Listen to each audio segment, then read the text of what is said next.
Hi, welcome to BFS Wargaming. It's Patrick here, and we're going to do another Warhammer chatter. This time we're going to be talking about Kill Team. So, what we are going to talk about first off is Rogue Trader, as it's going on pre-order this weekend. It looks really cool. I'm definitely going to get it. I'll hopefully bring you an unboxing as well next week. And yeah, so we're going to go straight in to talk about these, the two new factions to Kill Team and how they're actually changing Kill Team from what we know at the moment. So start off with the Gellerpox Mutants. They're Nurgle, so they're all close combat, I believe. And so what you get with these is the Hulks, I believe, bit like the Incredible Hulk, big green monsters, and they're toughness 5, 4 wounds, and they have disgustingly resilient. They're going to be so hard to get off the board. I mean, you're really going to have to look at taking some heavy weapons, stuff like heavy bolters and things like that, because these guys are going to be really hard to get off the board. I mean, once you do get a wound through, because when you're using normal bolter fire or strength 4 weapons, you're going to be wounding on 5s and 6s. Then, you know, so you've got a hit, then you've got a wound, and then you've got a they've got to fail their saving throws or disgustingly resilient, and then you've got to do the injury roll. So they're going to be really hard to get off the board. But along with the other side, with the Elusidian Starstriders, which is the sort of Rogue Trader team, they have some named characters which are already specialists. So they're going to be specialists on top of the 4 specialists you're already allowed. So that's pretty cool, and also again another change. That's something that no other faction is allowed to do. So I believe the Hulk's the first toughness 5 models. So, you know, again, it's changing things up.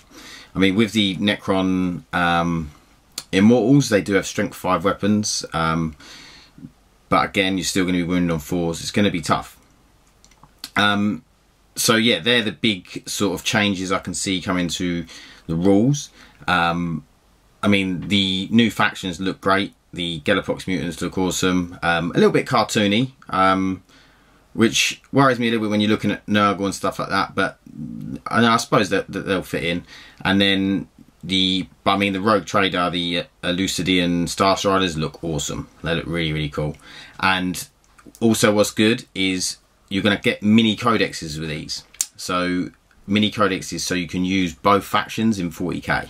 So you're going to be able to use the Gellerpox Mutants as an ally to Nurgle Demons or Death Guard, and then you're going to be able to use the Rogue Traders or the Elusidian Starstriders as an ally to any Imperium force. And I think there's going to be more models from the Rogue Trader, from what I've heard, coming out in the Warhammer Quest Black Fortress. Can't remember what it's called, but the Warhammer Quest new one that's just going to be coming out. So that's going to be pretty cool. You'll be able to add more models to that. I mean, with the mini codexes, I think with doing this, I reckon that they're probably going to end up bringing out Gellerpox Mutants and Elusidian Starstriders as their own factions in 40k. So I reckon that could be the start of people collecting them as an army, which is pretty cool. 2 new factions, if that happens. Well, you got them anyway, because we're going to have them as mini codexes, but I can see that being built on, and then them actually becoming full armies. Maybe the Elusidian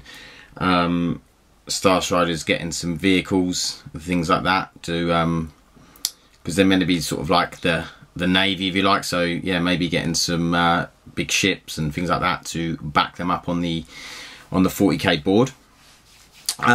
So also I wanted to talk about Kill Team factions, the original factions, and some of them are a bit limited.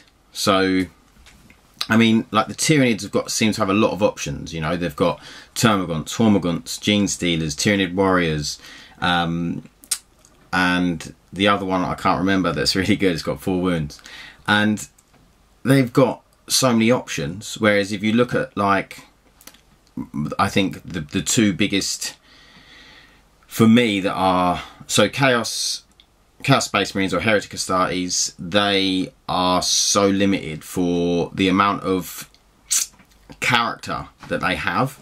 So I mean, if you look at the lore and everything behind the Heretic Astartes and the vast variety of Heretic Astartes, and all you've got is Chaos Space Marines and cultists, and okay, yeah, you can put icons on them to change for the different gods, but I don't think that's enough, really. I mean, I know you've got Thousand Suns and Death Guard as separate, but I just feel like, and don't get me wrong as well, I don't know GW's plan.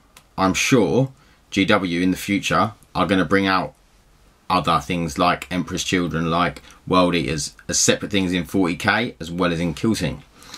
But for now, I just think that they could have, until that time comes, they could have made that, what's the word?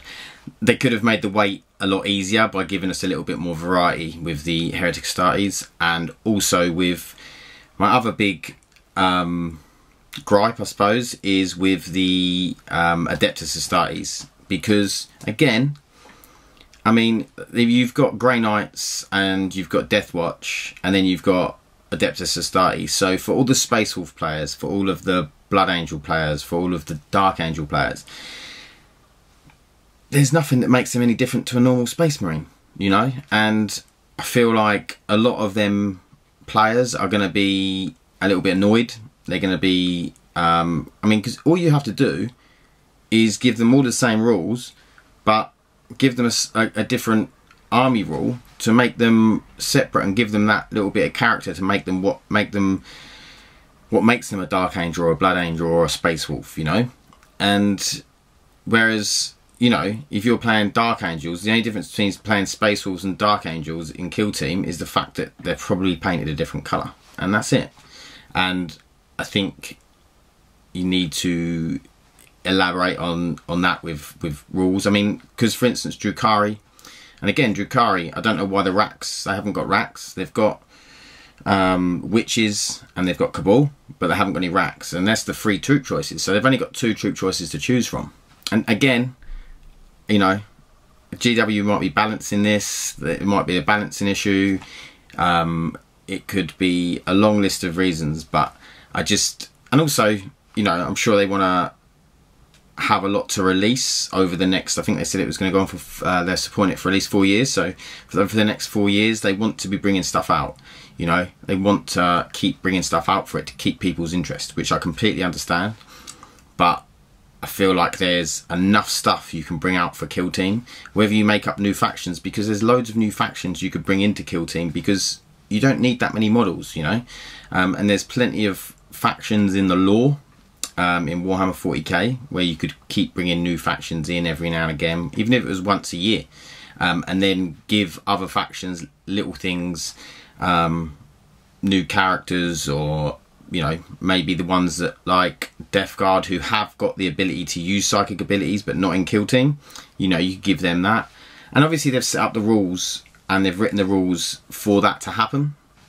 Yeah, I just think that for those Space Wolf players and those Heretic Astartes players and those Dark Angel and Blood Angel players, that might have put them off right from the beginning, actually getting into Kill Team. And yeah, you can say maybe they'll then get into it at a later date when they do get these things released, but you know, by that time they might be into something else, and it's, you know, I just think it's a missed opportunity.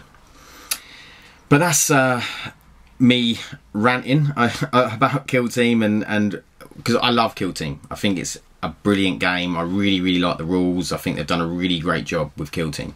These are just a couple of my little gripes where I think things could have been improved for the launch and things like that, but I think GW in general are doing a great job at the minute.